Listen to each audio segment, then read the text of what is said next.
ጎበዝ መሐንዲስ ሳይ እሱን መሆን ያምረኛል። ታታሪ ሐኪም ሳይ በሱ ቀናለሁ። ሀብት ያካበተ ኢንቨስተር ሳይ በርሱ እማልላለሁ። ጥሩ ድርሰት ሳነብ ደራሲ መሆን ያሰኘኛል። የሳይንስ ምርምር ግኝት ስሰማ ምን ነው እኔ በወንኩላለሁ። በርቱ አንደበቱና በዲስኩሩ የብዙዎችን ቀልብ የሚገዛ ፖለቲከኛ ሲያጋጥመኝ በርሱ ደስ ይለኛል። በአፍላ ትጀምራላችሁ፣ በወረት ትተውታላችሁ። ያወቃችሁትን ትረሳላችሁ፣ ያላወቃችሁትን ለማወቅ ትጥራላችሁ። የያዛችሁትን ትረግጣላችሁ፣ የረገጣችሁትን ትይዛላችሁ። ምኞታችሁ ልክ የለውም፣ አእምሮታችሁ ብዙ ነው። ያማራችሁትን ስታገኙ ወዲያው ይሰለቻችኋል። ሁሉ አላችሁ ግን ባዶ ናችሁ። ሃይማኖት እንጂ እምነት የላችሁ። መንፈሳዊ ማንነት ይፈልጋል። እሱ የፈለገውን ነገር መንካት ፈልጎ ሳይነካው የቀረ ነገር እንዳለ እናስተውላለን። ትውልድ ማንን ይመስላል ከተባለ ሲሳይን ይመስል ሲሳይ ተጠራ። በሲሳይ በኩል ትውልድ ሁሉ ተጠራ። ሁሉንም ነገር ከምዕራባውያን በተለይም አሜሪካ የመፈለግ አባዜና ድንዛዜ እናስተውላለን። ራሳችንን መሆን ይገባናል። አባቴ ይቅር በሉኝ ብዬ ልማጸናቸው ዳዳኝና ድምጼ ጨርሶ ከዳኝ።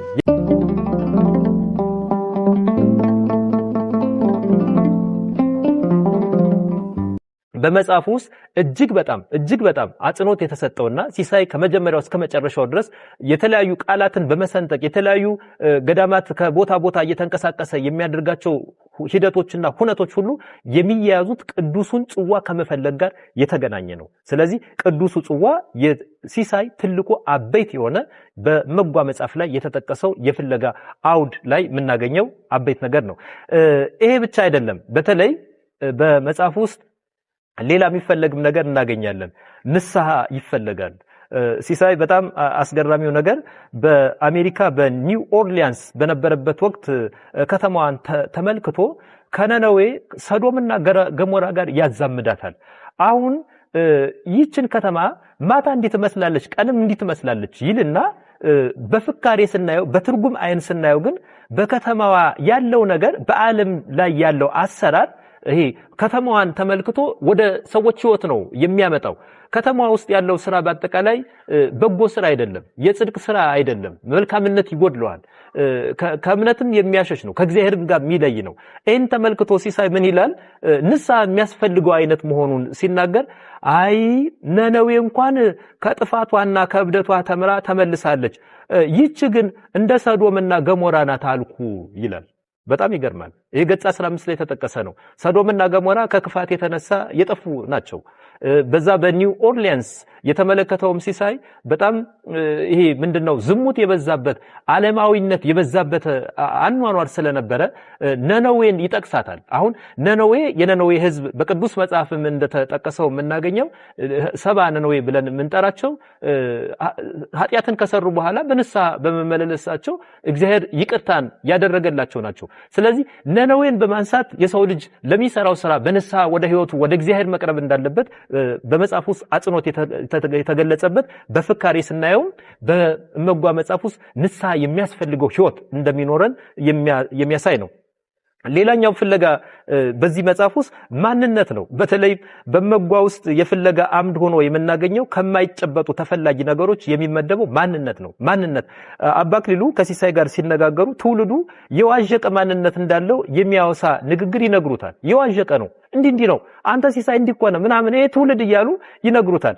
በተለይ ይሄ የዋዠቀ ማንነቱ ደግሞ የሚጓዝበትን መንገድ የሚያስተውለውን ነገር በውስጡ ያለውን በአጠቃላይ የሚመዝንበት የህሊናው የሚለካበት ሰብዕናውን የሚገነባበትና ፍላጎት ተብለው የሚጠሩትን መሆን የሚባሉትን ነገር ሰብዕናውን እያሳደገበት ያለ ነገር የዋዠቀ ማንነትን የትውልድ ምልክት አድርጎ ይናገራል። ምን ይላል? በዚህ በገጽ 144 ይቅርታ ጎበዝ መሐንዲስ ሳይ እሱን መሆን ያምረኛል። ታታሪ ሐኪም ሳይ በሱ ቀናለሁ። ሀብት ያካበተ ኢንቨስተር ሳይ በርሱ እማልላለሁ። ጥሩ ድርሰት ሳነብ ደራሲ መሆን ያሰኘኛል። የሳይንስ ምርምር ግኝት ስሰማ ምን ነው እኔ በወንኩላለሁ። በርቱ አንደበቱና በዲስኩሩ የብዙዎችን ቀልብ የሚገዛ ፖለቲከኛ ሲያጋጥመኝ በርሱ ደስ ይለኛል። እንደ አባ አክሊሉ አይነት መናኝ ሳይም ምን አባቱ ዓለም ብዬ እማረካለሁ ይላል። አሁን ሲሳይ መሆን የፈለገው ብዙ ነገር ነው። መሐንዲስ መሆን ይፈልጋል፣ ሐኪም መሆን ይፈልጋል፣ ኢንቨስተር መሆን ይፈልጋል፣ መናኝ መሆን ይፈልጋል፣ ደራሲ መሆን ይፈልጋል፣ የሳይንስ ተመራማሪ መሆን ይፈልጋል። ፖለቲከኝነት በጣም ውስጡ ጋር ይመጣበታል። ይሄ ሁሉ የትኛው ልሁን የሚል አይነት ቅዠት ውስጥ የትውልድ ቅዠት የትውልድ ቅዠቱስ ይሄ ሲሳይ በራሱ የሚነግረን ትውልድን ወክሎ የሚጓዝ ነው። የትውልድ ተወካይ ተጓዥ ነው።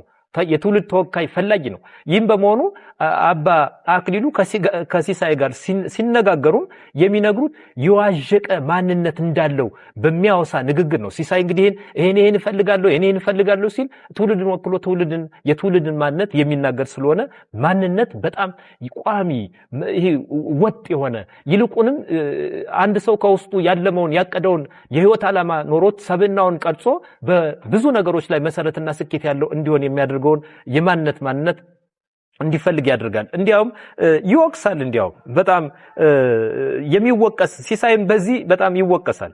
በዚህ የዋዠቀ ማንነቱ ሲወቀስ እናያለን። በአፍላ ትጀምራላችሁ፣ በወረት ትተውታላችሁ፣ ያወቃችሁትን ትረሳላችሁ፣ ያላወቃችሁትን ለማወቅ ትጥራላችሁ፣ የያዛችሁትን ትረግጣላችሁ፣ የረገጣችሁትን ትይዛላችሁ። ምኞታችሁ ልክ የለውም፣ አእምሮታችሁ ብዙ ነው። ያማራችሁትን ስታገኙ ወዲያው ይሰለቻችኋል። ሁሉ አላችሁ ግን ባዶ ናችሁ። ሃይማኖት እንጂ እምነት የላችሁም። ቀጠሉ አባ እያለ ይቀጥላል። አሁን የሚነግረን ከላይ የዋዠቀ ማንነት ያለው ትውልድ ስለሆነ ይሄ ደግሞ የዋዠቀ ማንነት መገለጫችን ነው። ለሰዎቹ የዋዠቀ ማንነት ከተባለ እንዲህ አይነት ነገሮች ነው። በጣም የሚገርመው ምኞታችሁ ልክ የለው ወሰን የሌለው እንደ ውቅያኖስ በጣም የሰፋ እንደ ባህር የጠለቀ እንደ ወንዝ ጅረቱ የማያቋርጥ እንደ በብዙ ነገር ሊመዘን የሚችል አይነት የምኞት እውነተኛ ጤነኛ ምኞት ያልሆነ ግን በቃ ውስጣችን በየለቱ የሚፈረፍር አይነት የሚመስል ምኞት ያለበት ማንነትን በትውልድ ትረካ ውስጥ እዚህ ውስጥ እናገኘዋለን። ስለዚህ ምኞታችሁ ልክ የለውም፣ አእምሮታችሁ ብዙ ነው። ያማራችሁትን ስታገኙ ወዲያው ይሰለቻችኋል። በተለይም ከሰዎች የስነ ልቦና ስሪት ጋር የሚገናኝም ነው። ይሄ ወዲያውኑ የምንፈልገውን ነገር ስናገኝ ይሰለቸናል፣ ከንቱ ይመስለናል። ሁሉ አላችሁ ግን ባዶ ናችሁ። ሁሉ ነገር ያለው ባዶ የሆነ ማንነት የሚሰማው ከሆነ ትውልድ ይሄ መዋዠቅ ውስጣዊ መዋዠቅ አጋጥሞታል። ሃይማኖት እንጂ እምነት የላችሁ የሚለው በጣም ይገርማል። ደግሞ ይሄ በልዩ በጣም አጽንኦት በሚሰጠው አገላለጽ አባ ለሲሳይ የሚያቀርቡት ወደ ራሱ ወደ ማንነቱ እንዲመለስ ለማድረግ የሚሰብኩት፣ የሚነግሩት፣ የሚመክሩት፣ የሚገስጹት፣ መንገድን የሚያሳዩት ይልቁንም በፍለጋው ሂደቱም ጥንካሬ ኖሮት የሚፈልገው ነገር ጋር ያለውን ዋጋ የሚያሳዩበት ነው። ሌላኛው ፍለጋ በዚህ በመጓ መጽሐፍ ውስጥ መንፈሳዊነት ነው። ለሲሳይ በሳይንስ ዕውቀት፣ በግል ፍልስፍናው፣ በስጋ ድሎት፣ በመንፈስ ዝለት ለአባቶች የሚያቀርበው አመክንዮ ያን ያህል ሚዛን ሚደፋ ሊሆን አልቻለም። ሲሳይ የሚያቀርባቸው በጣም ብዙ ሐሳቦች አሉ። ለነ ማህይሴተ ማርያም፣ ለአባ ተጠምቀ መድኅን፣ ለአባ መርሃ ጽድቅ የሚያቀርባቸው ሌሎችም ገዳማት ጋር በተጓዘበት ሁኔታ የሚያቀርባቸው ሐሳቦች አሉ። የሳይንስ ዕውቀት አለው። ሳይንሳዊ የሆኑ ሐሳቦችን ያቀርባል። የግል ፍልስፍናውን በጎነቱንም በዛው እንዳለ ሆኖ የሚያቀርባቸው ነገሮች አሉ። ምቾቱን ያቀርባል። በዛውም ደግሞ ሮሮ ያሰማል። ወዲያው ለምን አላገኘሁትም ለምን አልሆነልኝም ብሎ። ስለዚህ መንፈሳዊ ማንነት ይፈልጋል። በዚህ መጽሐፍ ውስጥ የሚፈልገው ሲሳይ ሲተርክ፣ ሲሳይ ሲጋደል፣ ሲሳይ ሲወጣ ሲወርድ የምናየው ይሄን ነው። ምን ይላል? ገጽ 122 ላይ ይኸውልህ ኃይልዬ እባክህ ትዕግስት ይኑርህ። ይህ በየሀገሩ እየዞርክ የቀረምከው ዕውቀት መንፈሳዊነት ግን ሳይጎዳው አልቀረም። አትቸኩል፣ ምንም ቢያጋጥምህ አትናደድ። የቅዱሱ ኪዳን በረከት አይለይህ፣ መልአኩ ኡራኤል ይከተልህ አሉኝና አሰናበቱኝ ይላል። አሁን ይሄ በጣም ትልቅ ነገር ነው። ይሄ አባቶች ነው የሚነግሩት፣ እናቶችም ይነግሩ። ኃይልዬ ማህይሴተ ማርያም በጣም ብዙ ይመክሩታል። እመን እንጂ ይሄን እኮ እመን፣ እንዲህ እኮ ይሆናል፣ እንዲህ ነው እያሉ ብዙ ማብራሪያ ብዙ ነገር ስለ ቅዱሱ ጽዋ ስለ ቅዱሱ ኪዳን በሚነግሩት ጊዜ ሲሳይ አልቀበልም የሚላቸው ነገሮች አሉ። ወዲያው እንዲሆንለት ይፈልጋል። ስለዚህ ወዲያውነትን ብቻ ሳይሆን መንፈሳዊነትን እንዲላበስ አበው በዚህ በመጽሐፉ ጉዞ ውስጥ በመጽሐፉ ፍለጋ ውስጥ እንዲነግሩታል። የሚፈልገው መንፈሳዊነት፣ መንፈሳዊ የሆነ ማንነት ከሲሳይ እንደሚጠበቅ ይናገራሉ። ሌላኛው እዚህ ውስጥ የምናገኘው በጣም ትልቅ ትኩረት የምንሰጠው እምነት ነው። እምነት በመጓ መጽሐፍ ውስጥ ሲሳይ የሚጠራበት መንገድ ትውልድን በእምነት በኩል መፈለግ ነው። ትውልድ በእምነት በኩል እንዲፈለግ የሚያደርግ ነው። ሲሳይ ትውልዱን ወክሎ የገዳም አባቶች ደግሞ ፈላጊ ሆነው ሲሳይ በእምነት ሆኖ በረከትን እንዲያገኝ ይፈልጉታል። ይሄ በጣም አስገራሚ ነው። አሁን በጉዞ ውስጥ በጣም ገዝፎ የምናየው ከመጀመሪያው እስከ መጨረሻው ድረስ ሲሳይን ነው። ሲሳይን አባቶች ይፈልጉታል። አባቶች ደግሞ ሲሳይን ሲፈልጉት ትውልድ ሁሉ የሚፈልግ ነው። በሲሳይ በኩል ሲሳይ ትውልድን የተሸከመ አንድ ነው፣ ተራኪ ነው። ወይም ደግሞ በገጸ ባህሪነት የተቀመጠ ሆኖ ብናገኘው እንኳን ትውልድን የትውልድ ተወካይ የትውልድ ተሸካሚ ትውልድን ሆኖ ትውልድን አክሎ የሚቀርብ ስለሆነ የገዳም አባቶች ይህን ትውልድ የወከለውን ሲሳይ ይፈልጉታል። በዛው ደግሞ ሲሳይ በእምነት ሆኖ በረከትን እንዲያገኝ የሚፈልግ ነው። ስለዚህ ከእያንዳንዱ ሰው እምነታዊ ማንነቱ የሚፈልግ መሆኑን በዚህ በእመጓ ላይ በፍለጋ መልኩ ከቀረቡ ነገሮች መካከል አጽንኦት የሚሰጠው ነው። በአንድ በኩል ሲሳይ ለፍለጋ ወጥቶ ሲፈልግ፣ ገዳማውያን ደግሞ በሲሳይ ፍለጋ ውስጥ ራሱን ሲሳይን ይፈልጉታል። እደግመዋለሁ። ሲሳይ ለፍለጋ ወጥቶ ሲፈልግ ማለት ቅዱሱን ጽዋ ነው መፈለግ የወጣው። ተፈልጓል። በአባቶች ታማሃል ተብሎ የተጠራ ነው ሲሳይ ከዚህ ከመጽሐፉ እንደምናነበው። ገዳማውያን ደግሞ በሲሳይ ፍለጋ ውስጥ ራሱን ሲሳይን ነው የሚፈልጉት። ራሱን ሲሳይን ይፈልጉታል። ሲሳይ ትውልድን ተሸክሟል። አባቶች ደግሞ ሲሳይን ይፈልጉታል። ምን እንዲሆን? በእምነት እንዲጸና፣ በእምነት የጸና ሰው እንዲሆን የሚፈልግ ነው። ምን ይላል? በ161 ገጽ እመጓ መጽሐፍ ላይ ስናነብ እውነት ነው የጠራንህ በረከትን በእምነት እንድትቀበል። በጣም ይገርማል። እውነት ነው የጠራንህ በረከትን በእምነት እንድትቀበል፣ ወዲህም የትውልዱን ህመም እንድታውቅ ነው። በጣም ይገርማል። ትውልድ ተሸካሚ ነው ሲሳይ።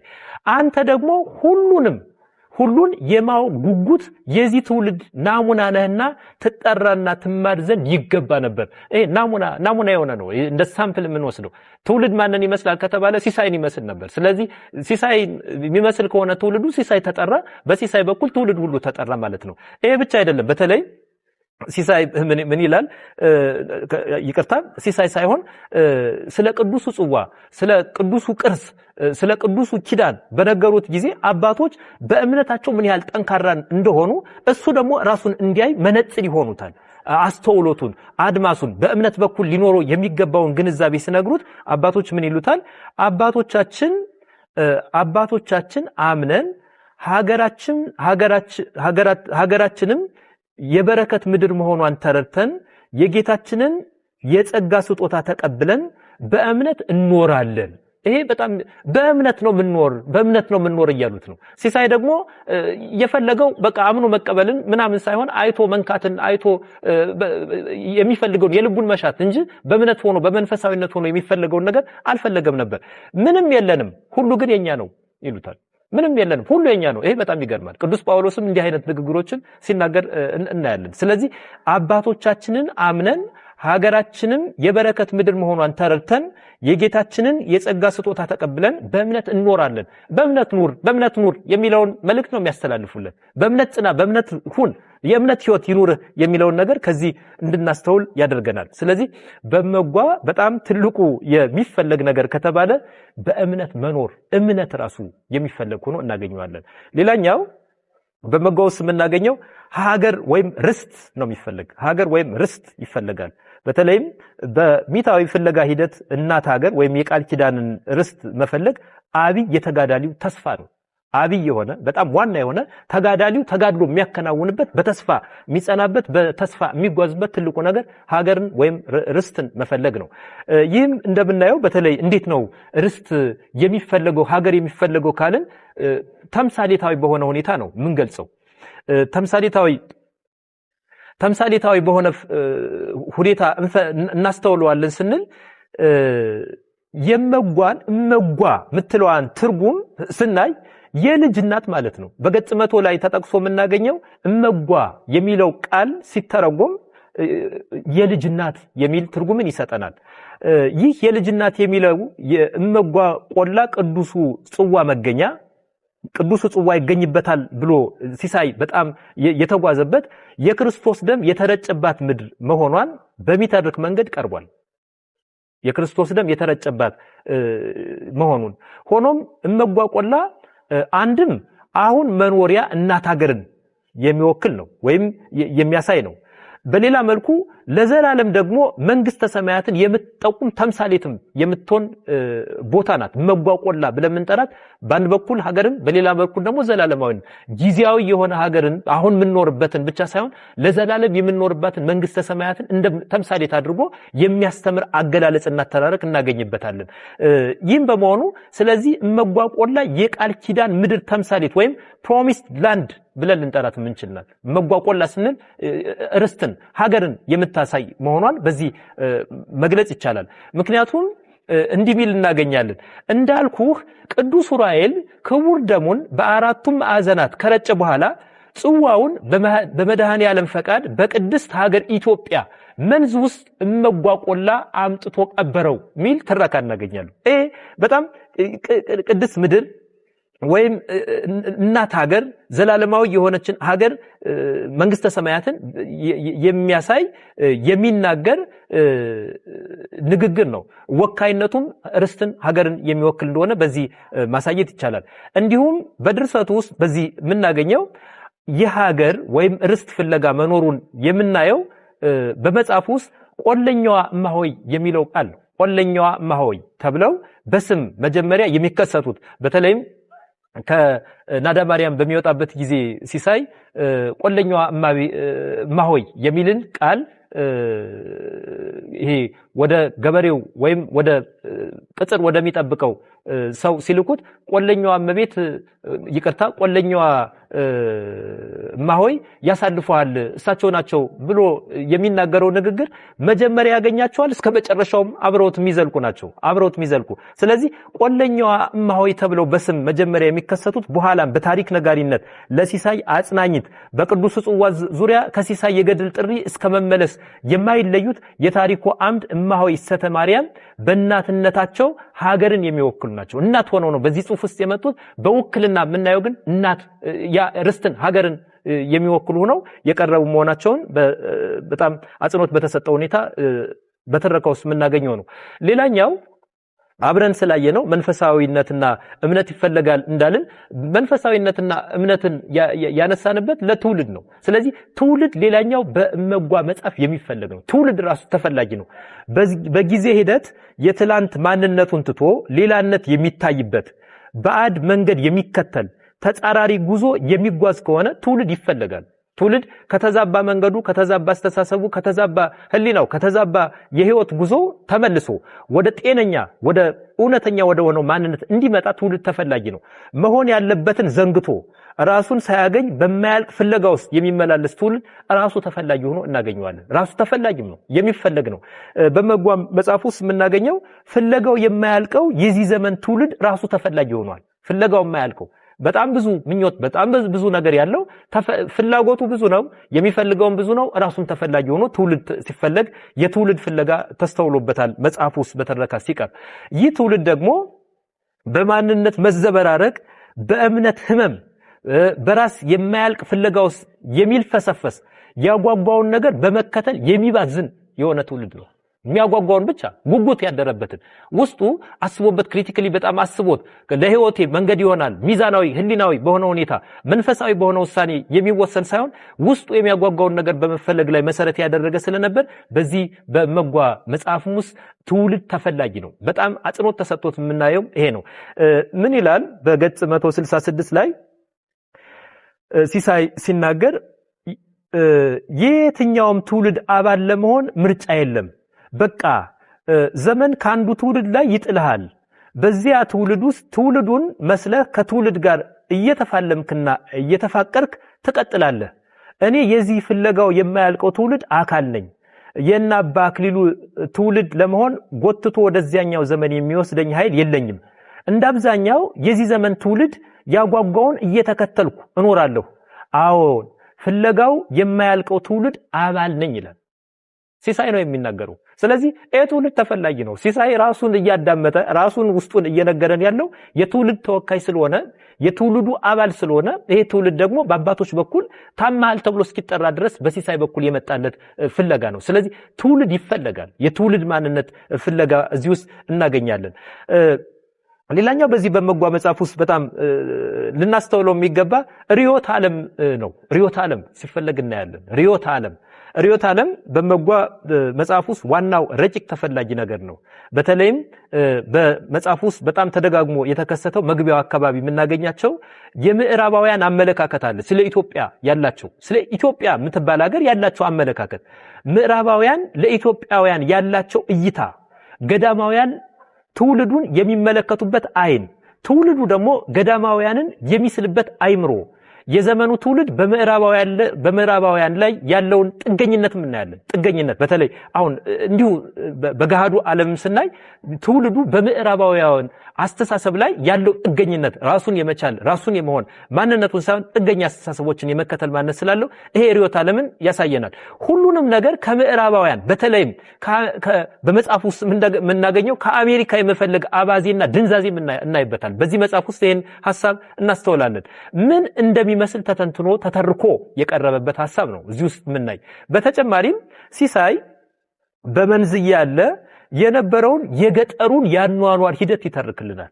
ማታ እንዲናረጋለን፣ እንዲንሰበሰባለን፣ እንዲንተኛለን፣ እንዲንበላለን፣ ከሰፈሩ ሰዎች ጋር እንድንገናኛለን፣ ባህሉ ይሄን ይመስላል፣ ሐዘኑ ይሄ ነው፣ ደስታው ይሄን ይመስላል እያለ የሚነግረን ነገር ይሄ ያኗኗር ዘይቤና በውጭ ዓለም ደግሞ ያኗኗሩ ነገር ምን እንደሚመስል የሚያሳይና በተነጻጻሪነት የቀረበ ትረካ ነው።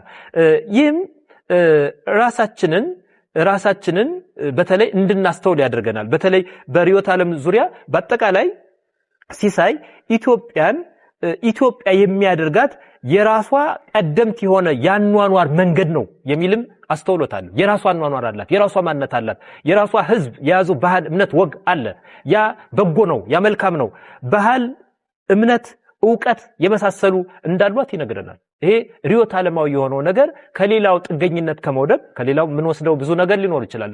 ይሄ ምዕራቡ ስንል እንደው ሙሉ ለሙሉ ማለት ሳይሆን ምን ወስደው በጎ ነገር ሊኖር ይችላል። ግን የራሳችን ጥለን የሌላውን ለማንጠልጠል የሚኖር አይነት አካሄድ እንዳይኖረን ሲሳይ በተረካው ውስጥ የሌላውን ዓለም ርዕዮት ይነግረናል። በተለይ በዚህ በአበባ ምርት በተገናኘ ሲሳይ ወደ ኒው ኦርሊያንስ በሄደበት ጊዜ እንዴት ታበቅላለች እንዴት ታደርጋለች የሚል ጥያቄን ያነሱለት ነበር። ይደነቁ ነበር። እንዲህ ማድረጓ እንዴት ምናምን ብሎ እንደ ደካማ ቆጥሯታል። በመጽሐፍ ውስጥ ምናየው ኢትዮጵያን እንደማታደርግ አይነት ነገር ግን ማድረግ እንችላለን የሚለውን ነገር ነው በመጽሐፍ ውስጥ ተጠቅሶ የምናገኘው። ይህን ራሳችንን መሆን ይገባናል የሚል ድምዳሜ ላይ ያደርሰናል። በመጽሐፍ ውስጥ ድምዳሜ ነው ያደርሰናል። ራሳችንን መሆን ይገባናል፣ እኛ ራሳችን መሆን አለብን። በመሆኑም ኢትዮጵያውያን የራሳችንን አኗኗር የሚጠብቅ የሚያሳድግ የሚያስፋፋ እና ገናና ታሪክን የሚመልስ ርዕዮት የሚያስፈልግ መሆኑን የሚናገር ነው። ርዕዮት ትልቅ ነገር ነው። ርዕዮት ስንል በጣም ብዙ ከግለሰቡ ሕይወት ጀምሮ በዓለም ላይ ያሉትን ክስተቶች ሁሉ ለማስኬድ አንድ መንገድ መሪ የሆነ ስለሆነ የራሳችን ታሪክ ወደ ራሳችን ወግ የራሳችን ማንነት ወደሚለው ነገር በርዕዮትነት ያነሳል። ስለዚህ ከምዕራባውያን ማዕቀፈ እሳቤ ወጥተን የራሳችን ማንነት አጉልተንና ወደን መጓዝ የሚያስፈልግ መሆኑን ያውጃል። ይህም ርዕዮተ ዓለም ፍለጋ እንዳለው በመጽሐፍ ውስጥ ማስተዋል ይጠይቃል። ከዚህ በተጨማሪ በመጓ መጽሐፍ ውስጥ ራሱ ይፈልጋል። ዘሰልፍ ይሄ ራስ ይፈልጋል። ራስ የሚታዊ ፍለጋ አካል ተደርጎ የሚታይ ነው። ምክንያቱም ሲሳይ ከቆላ ደጋ፣ ከተራራ ቁልቁለት፣ ከሰፈር እስከ ሀገር፣ ከሀገር ውስጥ እስከ ገዳም እንዲሁም ከገዳም እስከ ውጭ ሀገር ባህር በማቋረጥ የሚሄድበት ነው። ከጥጃ ጠባቂ እስከ ቅዱሱ ጠባቂ ድረስ ሲሳይ ይገናኛል። ከማሰብ እስከ ማንበብ የሚመላለስበት አንዱ አመክንዮ ራሱን ፍለጋ ላይ ያተኩር ነበር። ራስን ፍለጋ መሰረት ያደረገ ነው። ስለዚህ ፍለጋው የማያልቅ ትውልድ ናሙና ከሚያሰኘው አንዱ ማንነትም ራሱን የመፈለግ ጉዞ ነው።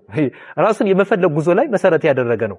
በተለይም ይሄንን ምን ይላል? ራስን የመፈለግ ነገሩን ሲነግረን ሲሳይ በመጽሐፉ ላይ ገጽ 194 ላይ ልጅ ሆነን ጨለማን ቀን የሚከለክለው ያለ ይመስል ከጋኔን ካስፈሪ አውሬ ጋር በማያያዝ እየተረዳን ስላደግን ሁልጊዜ ጨለማን በእንቅልፍ ብቻ እንድናሳልፈው አእምሯችን ተቀርጾበታል። ጨለማ ጸጥታ ነው። ጨለማ ሰላም ነው። ትኩረትክን የሚስብ ምንም የምታየው ውጫዊ ነገር የለም። የምታየው ነገር ቢኖር የውስጥህን አንተነትክን ነው። በብርሃን ሌሎችን እናያለን፣ በጨለማ ግን ራሳችን እናያለን። ለሰው ራስን እንደማየት እንደማወቅ ያለ ኃይል የለውም ይላል። ራስን መፈለግ ማለት ነው። ለሰው ራስን እንደማየትና እንደማወቅ አንድ ሰው ራሱን አግኝቷል የሚባለው ራሱን ሲያቅ ነው። ትልልቅ ፈላስፎች በጣም ከቀደምት የግሪክ ፈላስፎች ጀምሮ እስከ ዘመናዊ ፈላስፎች በመናይበት ጊዜ በፍልስፍናው ዓለም እንኳን ያሉ ሊቃውንት ራስን ማወቅ ትልቁ ራስን የማግኘት ራስን የመሆን ማንነት ነው ይላሉ። በመንፈሳዊ አስተምሮ ራስን ማግኘት በጣም ትልቁ ነገር ነው። ስለዚህ የውስጥን አንተነትክን ነው ማየት ይላል። የውስጥ አንተነት ማለት ራስ ማለት ነው። የውስጥ አንተነት ማለት ራስ ለምሳሌ እኔ የውስጥ አንተነቴ ከተባለ እኔ ማለት ነው። እኔ ብለን የምንጠራው እኔ ስንል ግን ከሌላኛው ጋር የሚያዛምድ ደግሞ ማንነት አለን። በዚህም ሲሳይ በትልቁ ነገር የሚፈልገው በመጽሐፉ ውስጥ ከሚፈልጉ ነገሮች መካከል አንዱና ትልቁ ራስ የሚባለው ነው። ራስን የመፈለግ ማንነት አለ። በዚህም በመጓ ውስጥ እንዲህ አይነት ነገሮችና ሌሎች በጣም ዝርዝር ነገሮች የሚፈልጉ ቢሆንም በመሰረታዊነት የመጨረሻው የፍለጋው ዓላማ ምንድነው የሚለውን ግን ማተኮር ጥሩ ነው። የፍለጋው ዓላማ ምንድነው? መጽሐፍ ውስጥ አንብበን ሲሳይ ተርኮልን ብዙ ውጣ ውረዶችን ብዙ ነገሮችን እጅግ አጓጊ ታሪኮችን መሳጭ በሆነ ትረካ የቀረቡ ነገሮች ገጠመኞችን በመናይበት ጊዜ ከህይወት ልምምድ ጋር የተገናኙ በገዳም ውስጥ ያሉ አባቶችና እናቶች የሚያደርጓቸው የህይወት ነገሮች እንዳሉ ነው። ሲሳይ ከባህር ዳር ተነስቶ ዓለምን እስኪያስስ ድረስ የሚያደርሰው ማንነት በመናስተውልበት ጊዜ ብዙ ነገሮች የሚነግሩን ነገር አለ። ይሄም ከነዚህ ከጠቀስናቸው ፍለጋዎች ባሻገር የመጨረሻው የፍለጋው ግብ የመጨረሻው የጉዞ ነገር ምንድነው ካልን የሚከተሉትን ማየት እንችላለን። የጉዞውና ፍለጋው ዓላማውን ለማሳካት የሚጓዘውና የሚፈልገው ተጋዳሊው ማን ነው ካልን አንደኛው ሲሳይ ነው። ሲሳይ ሲጋደል ተጋድሎን ሲያካሄድ ሁለት ገጽታ ተላብሶ የሚጓዝ ተጋዳሊ ነው። ሁለት ገጽታ አለው። ሲሳይ ሁለት ገጽታ ያለው ነው። አንደኛው ገጽታው ብለን የምንጠራው ወይም ደግሞ ከገጽታ ሁለት ገጽታን ይዟል ስንል የሚት ጀግናውም ሲሳይ እንደሆነ እንደ ጀግና የምንወስደው ሲሳይ ነው። ሁለት ገጽታዎችን ይዞ ጉዞውን ፍለጋውን ያከናውናል። አንደኛው ገጽታ በጉልህ ራሱን ሲሳይን የወከለ ነው። ሲሳይ ተወክሎ የሚጓዝበት ነው። ራሱ የሚያደርገው ተጓዥነት ነው። ሌላኛው ገጽታ ደግሞ በውስጠት መነኮሳትን የወከለ የሲሳይ ገጽታ ነው። ምክንያቱም ሲሳይ ብቻውን ቢጓዝ ኖሮ ከአንድ ቦታ ሄዶ ሌላኛው ቦታ ከደረሰ በኋላ ሊቆም ይችል ነበር። ግን አባቶች እርስ በርስ በመገናኘት ስንል ለምሳሌ ከናዳ ማርያም ወደ አቡነ አሮን ለሚያደርገው ጉዞ ራሳቸው ግንኙነት አለው። እዛው ውስጥ ወደዚህ ልትሄድ ነው የሚል ነገር እናገኛለን። ወደዚህ ልትሄድ ነው እንደዚህ ይሆንልሃል ምናምን እያሉ አብረው ተጓዥ ናቸው። ሲሳይ ብቻውን አልተጓዘም። እንደ ግለሰብ እንደ ተራኪነቱ እንደ ተጋዳሊነቱ እንደ ጀግንነቱ ብቻውን በአንድ ገጽታ ቢጓዝም ውስጥ ለውስጥ ግን አብረው በሰንሰለት አብረው በአይምሮአዊ ነገር አብረው በመንፈሳዊ መስተጋብር የሚጓዙት መንፈሳዊ አባቶች ናቸው። ገዳማውያን አባቶች ገዳማውያን እናቶች አብረውት አሉ። እንዲህ ይላል በገጽ 200 ላይ አባቴ ይቅር በሉኝ ብዬ ልማጸናቸው ዳዳኝና ድምጼ ጨርሶ ከዳኝ። የእግሮቼን ጣቶች በእግራቸው ረግጠው አለፉና ይኸውና ብለው የሆነ ነገር አንስተው ይዘው ተመልሰው ወደ ውጭ ወጡ ይላል። አሁን ይሄ ምንን ያሳያል? እስከ መጨረሻው አብሮት እንደተጓዙ ነው። ነገር ግን ያላገኘው ነገር ይኖራል። ያላገኘው ፍለጋው የመጨረሻውን ፍለጋ እሱ የፈለገው ነገር መንካት ፈልጎ ሳይነካው የቀረ ነገር እንዳለ እናስተውላለን። እንዲያውም ምን ይላል? እንደኔ በኃይልም ይሁን እንደናንተ በእምነት። አሁን እዚህ ጋር ሁለት ገጽታ አለን። እንደኔ በሚል የሚጠቅሰው ሲሳይ ራሱን ነው። እንደኔ በኃይል ይላል ሲሳይ በራሱ ጉዞ በራሱ ማንነት በራሱ አካል የሚጓዘው። ከዛ ደግሞ ይሁን እንደናንተ በእምነት ሚለው እንደናንተ በእምነት። አሁን እንደናንተ አባቶቻችን በገዳም ሲኖሩ በእምነት በጸና ማንነት ይኖራሉ። ይሄ ነገራቸው ሁሉ ከእምነት ከተጋድሎ ከሃይማኖት ከምግባር ጋር የተገናኘ ነው። ቢሆንም ግን እንደኔ እና እንደናንተ በማለት የሚገልጸው የሱን ማንነት እንዳለ ሆኖ በውስጡ ግን መንፈሳውያን አባቶች ገዳማውያን መነኮሳት አብረው ተጓዥ እንደሆኑ በዚህ ማስተዋል ይቻላል። ይሄንን ካየን ሲሳይ ሁለት ገጽታን ይዞ አንደኛ በሱ በኩል ሁለተኛ በአባቶች በኩል የተጓዘው ጉዞ እንዳለ ሆኖ መጨረሻው ምንድነው ካልን ድህነትን የሚፈልግ ጉዞ ነው የሚያካሂደው። ድህነትን የመፈለግ ጉዞ ነው። የጉዞና ፍለጋው መጨረሻ ዓላማው ድህነት ነው። ነገረ ድህነት ስለመሆኑ ያመለክቱ ነገሮችን እዚህ ጋር ማየት እንችላለን። የመጀመሪያው በድርሰቱ ውስጥ የምናገኛቸው የገጸ ባህሪ ስሞች ናቸው። ከገዳም ገዳም አባቶችን የሚጠራበት ስም አለ። የገጸ ባህሪያት ስሞች ለምሳሌ ዋናው ገጸ ባህሪ ሲሳይ ስለሆነ ተራኪውም ሲሳይ ነው፣ ጀግናውም ሲሳይ ነው፣ ተጓዡም ፈላጊውም ሲሳይ ነው። በገዳማውያን ጋር ስንሄድ ግን አባ መርሃ ጽድቅ ዘናዳ ማርያም እናገኛለን። መርሃ ጽድቅ የሚለው በራሱ ወደ ጽድቅ ወደ እውነት የሚመራ የሚለውን የሚነግረን ነው። አባ ተወልደ መድን ዛውና አሮን እናገኛለን። አባ ተወልደ መድን መወለድ ተወልደ መድን ሚል ስም ስንሰማ ምን ሰጠው ትርጉም አለ። እማሆይ ሰተ ማርያም ዘመጓ ቆላ ቅዱስ ኡራኤል ያሉት እናት መጀመሪያ አሁንም በዚህ በናዳ ማርያም የሚከሰቱ ናቸው። በኋላም ደግሞ አብረው ያሉ እናት ናቸው። ስለዚህ ስሞቻቸውን ስንወስድ አባ ብርሃነ መስቀል አሁን ብርሃነ መስቀል ስንል የሚሰማን ነገር አለ። ብርሃነ መስቀል የመስቀሉ ብርሃን የሚል ነገር ወደ አእምሯችን እንድናመጣ ያደርገናል። አባ ብርሃነ መስቀል ዘዋሻ እንድራስ የሚያገኛቸው ናቸው። በዋሻ እንድራስ ገዳም ላይ የሚያገኛቸው። ስለዚህ አባ አክሊሉ ዘይገም አርባሃራ መድኃኔዓለም የሚያገኘው አሁን አክሊሉ የሚለው ስም ራሱ እኮ ትልቅ እንትን አለው። አክሊል ምንድነው ራሱ ያን አክሊል የሚቀዳጁና ማን ናቸው ምን የሆኑ ናቸው የሚለውን ስም እንድንወስድ ያደርገናል። ሌሎችም ስሞች በውስጡ የተመዘገቡት ከአባቶች ጋር የተገናኙ ስሞችን ስናይ የራሳቸው ፍካሬ ያላቸው ስሞች ወደ ግብር ስሞች ወደ አንድ ትልቅ ዓላማና ተልኮ እንደመራው የስማቸው ፍካሬም ከድህነት አመልካች ነው። በዋናነት ድህነት አመልካች የሆነ ስምን ይዘው እናገኛለን። ከዚህ በተጨማሪ የድህነት ለመሆኑ ሌላኛው ማሳያ ምንድነው ካልን የመጽሐፍ ቅዱስ ጥቅሶች ናቸው። በመጽሐፍ ውስጥ በስብከት መልኩ ምዕራፍና ቁጥር ወጥቶላቸው ለምሳሌ ቲቶ ምዕራፍ 1 ቁጥር 8፣ የሐዋርያት ሥራ ምዕራፍ 2 ቁጥር 27፣ የሐዋርያት ሥራ ምዕራፍ 3 ቁጥር 14 ላይ በገጽ 23 የተጠቀሱትና ከቅዱሱ ጽዋ ጋር በተያያዘ ተጠቅሰው የምናገኛቸው ለምሳሌ ቅዱሱ ጽዋ ስለ ቅዱስ ጽዋ የሚናገረው የማቴዎስ ወንጌል ምዕራፍ 26 ቁጥር 27 ላይ የማርቆስ ወንጌል ምዕራፍ 9 ቁጥር 41 ላይ የተጠቀሱት በመጽሐፉ ገጽ 26 ላይ የምናገኛቸው ቅዱሱን ጽዋ የሚያመለክቱ ናቸው። ስለዚህ ቅዱሱ ጽዋ ደግሞ በዋናነት ከድህነት ጋር የተገናኘ ነው። ከቅዱስ ቁርባን ጋር የተገናኘ መሆኑን በመጽሐፉ የቅዱሱ ጽዋ ታሪክ የቅዱሱ ጽዋ ነገርን ሲነገር አንደኛው እንደዚህ ነው አንደኛው እንደዚህ ነው በሚል የተነገሩ ሐሳቦች በዋናነት ድህነትን የሚሰብኩ የመጽሐፍ ቅዱስ ጥቅሶች ናቸው። ጥቅሶችን ብቻቸውን ስናይ መጽሐፍ ቅዱሳዊ ጥቅሶች ወደ ጽድቅ ወደ ድህነት የሚሄደውን ነገር የሚጠቅሱ የሚናገሩ መሆናቸው አንደኛው ድህነት የመጨረሻው ዓላማ እንደሆነ ያሳየናል። በተጨማሪነት የመዳረሻ ስፍራዎቹ ወይም ቦታዎች ናቸው። ስለ መጨረሻው ዓላማ የሚነግሩን የጉዞና የፍለጋው ዓላማ ምንድነው ካልን ሲሳይ ቅዱሱን ጽዋ ለማግኘት የሚጓዝባቸው ዋና መዳረሻዎች ቅዱሳት መካናት ናቸው። ወደ መካናት ነው የሚያደርገው። ስሞችን ለመፍታት ወደ ውጭ ሀገር እስከ መሄድ ድረስ ተመራማሪዎችን እስከ ማግኘት ድረስ የሚያደርጋቸው ጉዞዎች እንዳሉ ነው። በአበይትነት ቅዱሱ ጽዋ ይገኛል የተባለባቸው ስፍራዎች ግን የሚያደርገው ጉዞ በዋናነት ከቅዱሳት መካናት ጋር የተያያዘ ነው።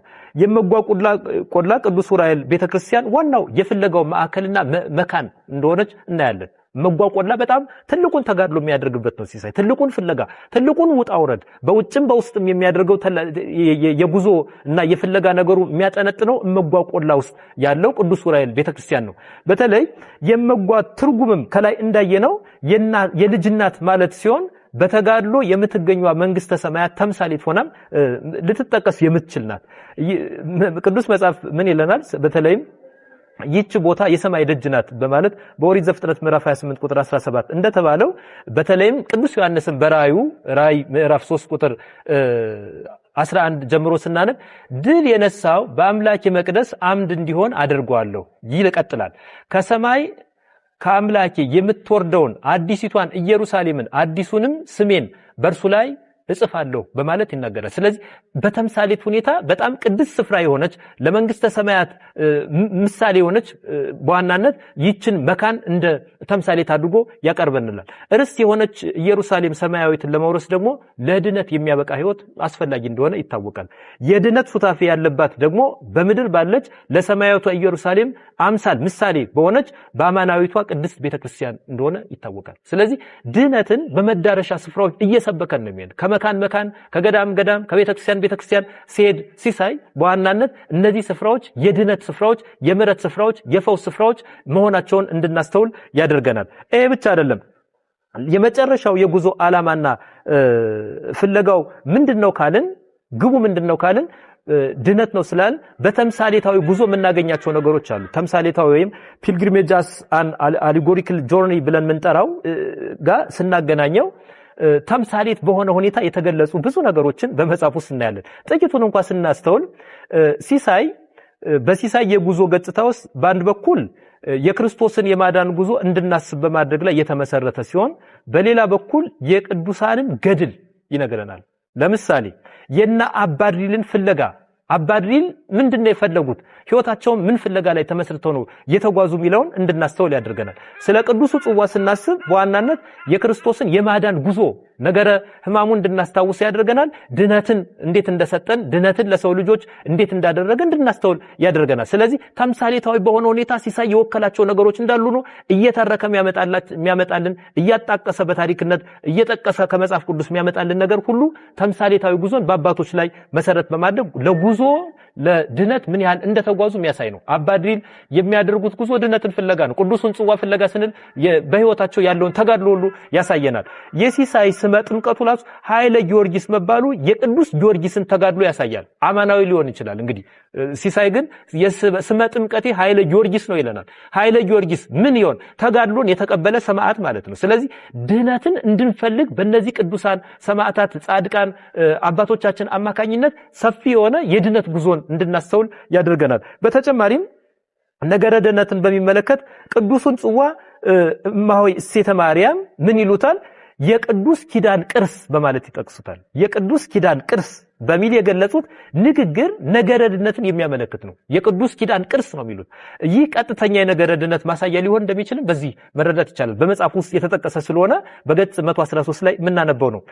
በዚህ በጽሑፍ ውስጥ ኢየሱስ ክርስቶስ ዓለምን እንዴት እንዳዳነው ከቅዱስ ጽዋ ጋር ተያይዘው የተነሳው በትረካ መልኩ የቀረቡ ነገሮች ኢየሱስ ክርስቶስ የከፈለውን ዋጋ ሰዎች እያሰቡ በጽድቅ መንገድ እንዲመላለሱ ለማድረግ የቀረቡም ናቸው። አሁን ዝም ብለው የቀረቡ አይደሉም። በዚህ መጽሐፍ ውስጥ የቀረቡ እያንዳንዱን ሐሳቦች በመናይበት ጊዜ ዝም ብለው የቀረቡ ሆነው ምናያቸው ሳይሆን በጣም ይሄ ጸሐፊው ተራኪው ያቀረቡበት መንገድ በዋናነት መሰረታዊ ሐሳቦችን ምርምሮችን አድርገው እንዳቀረቡ ይስተዋላል። ነገር ግን አንድ ሰው ኢየሱስ ክርስቶስ ለሰው ልጆች የከፈለውን ዋጋ የማዳን ጉዞ እንዲያስብ በሚያደርግ መልኩ የቀረቡ ታሪኮች የቀረቡ ትረካዎች ሁሉ ተምሳሌታዊ ጉዞን እንድናስተውል በሌላ መልኩ ደግሞ ይሄን ድነት እንድንፈልገው የሚያደርግ ነው። ሌላም ነገር እናንሳ። የመጨረሻው ዓላማ ነገረ ድነት ነው ስንል የኢትዮጵያዊ ጃንደረባ የጥምቀት ታሪክም እዚህ ጋር ተቀምጦ እናገኛለን። የጃንደረባው ታሪክ ወደ ጥምቀት አስፈላጊነት ይመራናል።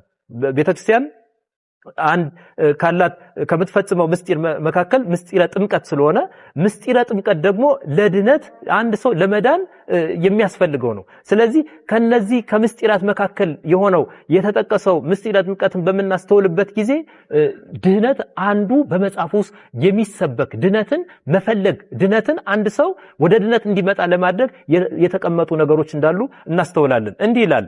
በተለይም ገጽ 156 ላይ አየ የኔ ልጅ ይህ ሰው የሐዲስ ኪዳን የእምነታችን ታሪክ የማዕዘን ድንጋይ ነበር፣ በመጽሐፍ ቅዱስ ባለው ታሪካችን ደግሞ የአጥቢያ ኮከብ ነው በማለት ተመዝግቦ እናገኛለን።